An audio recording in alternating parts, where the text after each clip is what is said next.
So ayan guys, ang problema nito is timing chain at saka yung tensioner. So papalitan natin ng bago ng tensioner para maging ayos yung ating engine. So hindi na mag-ingay at aware lang po tayo kapag ang tensioner, kapag ito ay nasira, huwag nyo na paanda rin, baka masira pa yung mga engine valve. Kasi pag masira yung engine valve, mag-loss compression, so maging baluktot yung intake at exhaust. So kung mas mabuti, huwag nyo na paanda rin para iwas maraming sira. So ito po yung pinalit natin, tensioner.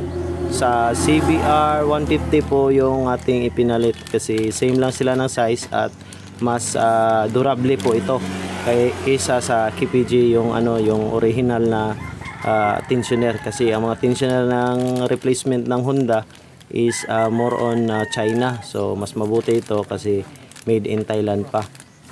At yung timing chain natin is Thailand pa rin. Ito po yung ipapalit natin sa ating timing chain. Kasi kapag hindi natin pinalitan ng timing chain, so yung timing chain niya is sobra ng luwag, so dapat palitan natin ng bago. Kasi kapag sagad na yung tensioner, yan ang nagko-cause na maging masira yung ating timing chain tensioner. So yan po guys, abangan nyo lang yung video paano ko ilagay at tutorial po tayo para kung sakali gustuhin nyo man na magpalit ng timing chain, so at least malalaman nyo kung paano magpalit ng timing chain at tensioner.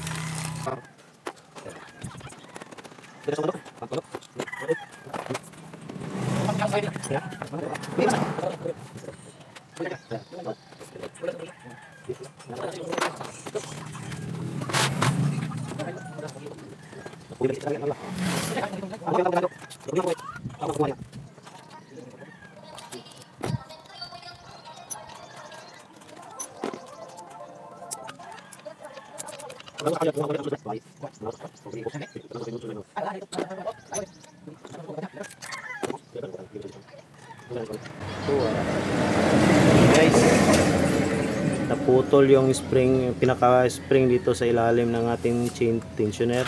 So ayun, nakita nyo, buksan natin yung bago para ma-compare natin.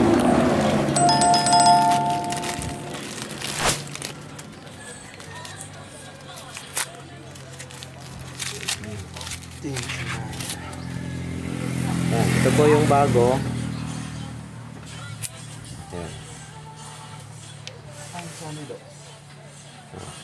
Walang alog. Tapos lumalabas yung ating tensioner para ito ay maghigpit sa ating timing chain. So ito po, wala na. Kasi meron po itong spring na ito, itong coil spring na ito, yan ang napuputol. Yan, so nakita nyo dito.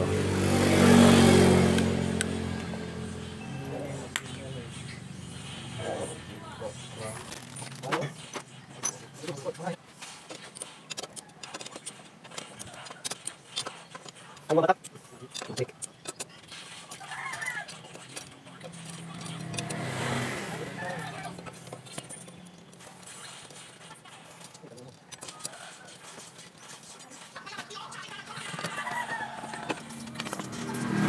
Ano bagong relasi kasi yung puputol siya.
Tambak na lang yun. White out.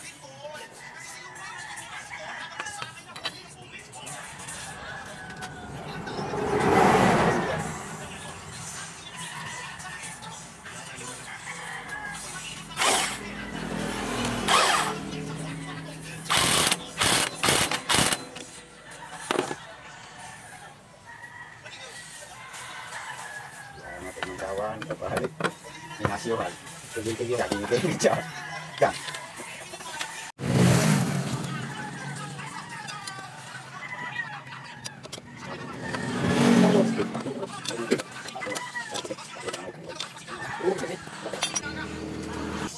So yan guys, pag bumili po tayo ng tensioner, wala pong kasamang screw. Yan, so nakita niyo dito sa luma, mayroong screw. Dito sa bago, wala. So pwede natin i-transfer yung ating screw bolt dito para may takip. Kapag wala takip po ito, lumalabas yung oil. So dapat takpan natin.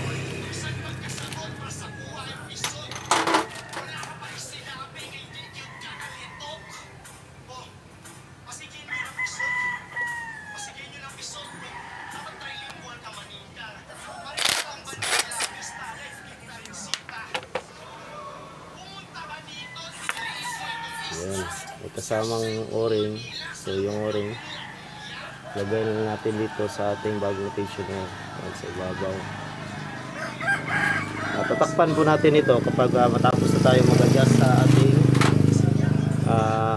timing chain. So nata-timing na natin yung ating cam gear.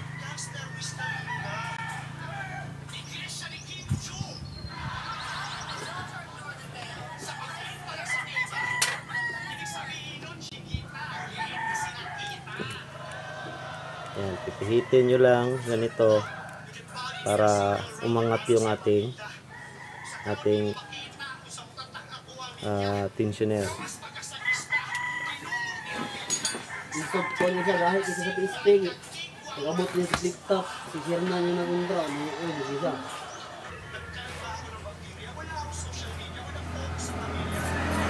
So ito, ilagay na natin. Dapat ganito ang posisyon ng ating tensioner. So nasa ibabaw.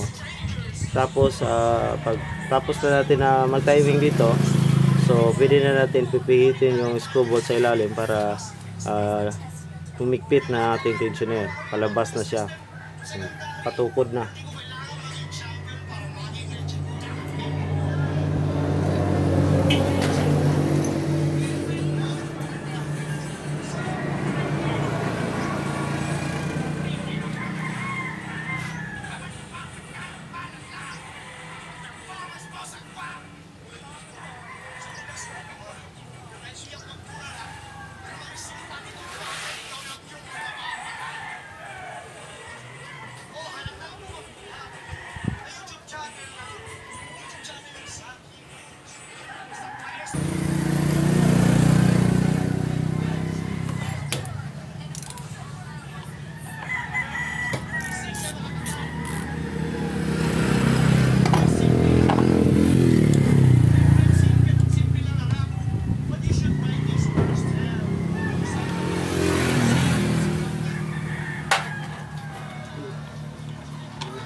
Dito sa may butas, mga boss, makita niyo dito merong timing mark.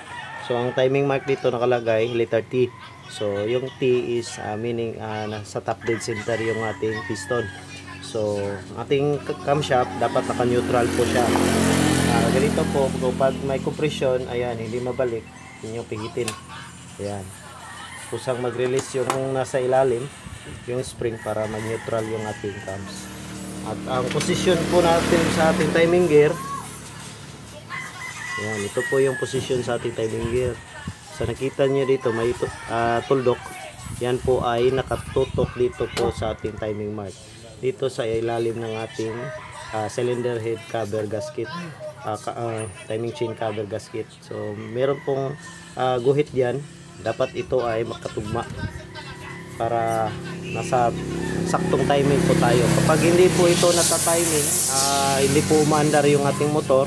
At pag nagka-advance ng isang ngipin, umaandar pero walang puwersa. So dapat nasa tamang timing talaga yung pagbalik sa ating cam gear at saka sa ating timing chain. So yun guys, subaybayan nyo lang video nito para hindi kayo magkamali.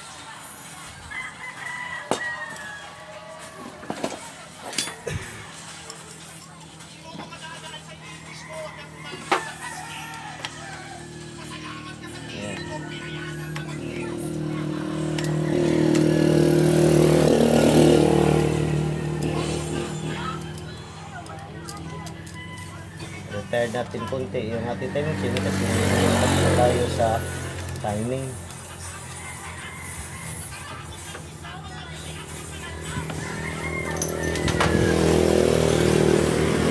Kapag nasa timing na po yung ating timing mark dyan, check muna natin ulit kung sakto pa ang timing natin. So iikutin natin konti yung ating flywheel. Yan.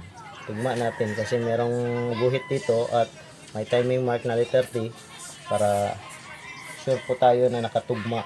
Yan, nakatugma po dito, may letter T. Hindi ko na mapakita sa inyo kasi madilim dito sa ilalim. So, letter T talaga. Magkatabi po ito, F at saka T. Yung F is firing order para mag-ignite yung ating ignition. So, yung letter T talaga yung dapat nakatapat dito sa may guhit sa ating flywheel cover. At ito naman yung dot ay nakatugma dito sa ating guhit sa ating cylinder head. So sundan nyo lang guys para di kayo makamali. So hikitan ko na yung mga bolt at wag mo na isagad kasi hindi pa natin na on yung ating tensioner. So dapat ito ay may ito yung ating tensioner. Pipihitin natin yung screw bolt sa ilalim. Kapag ito ay mahigpit na, yan, mahigpit na, hindi na masyado maalog natin yung ating timing chain. Yan ay kusang loob na ihigpit yung ating tensioner. Ihigpit yan ang kusa. Huwag nyong pihitin na higpitan, baka maputol yung ating timing chain.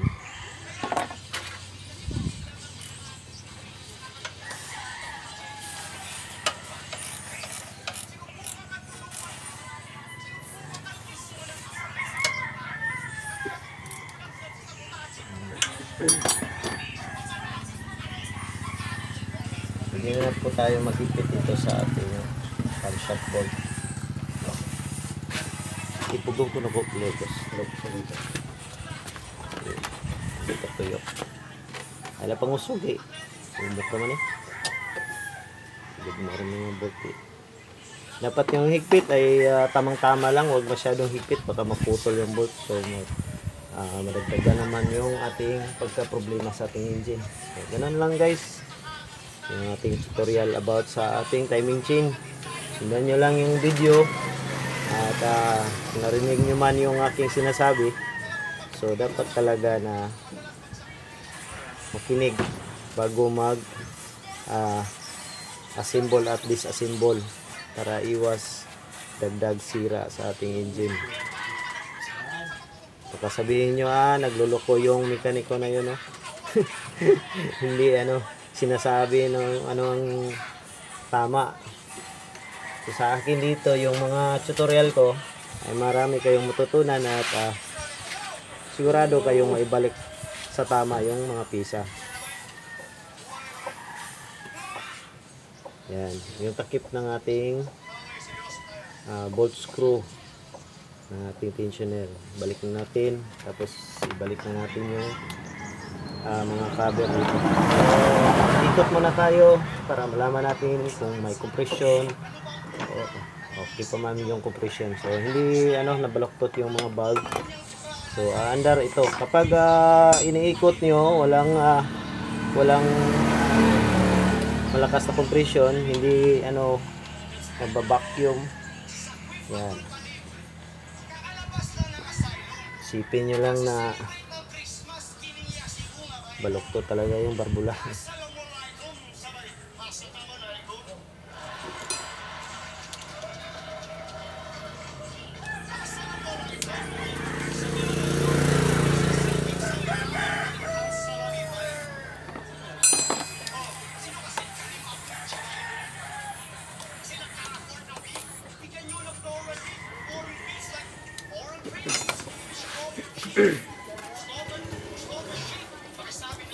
Nachung gue gap.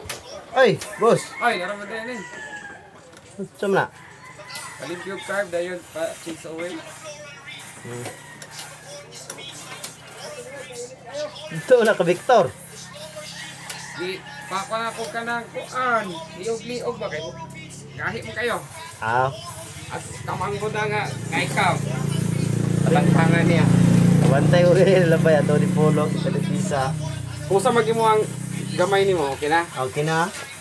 Wala na biya po gasisure na. Usa ba yun daw, usa mo daw hinungdan na to? Gadget, TV. Ay, fiske.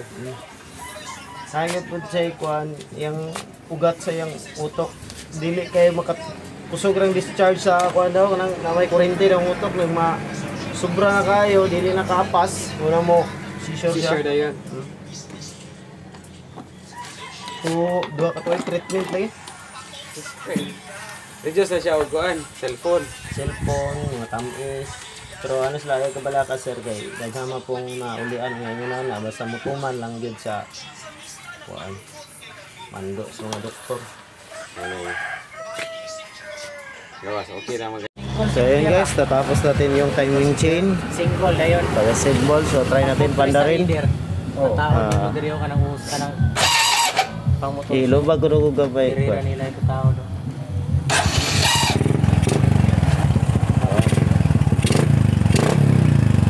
Sobrang linaw na, wala nang lagaklak sa timing chain.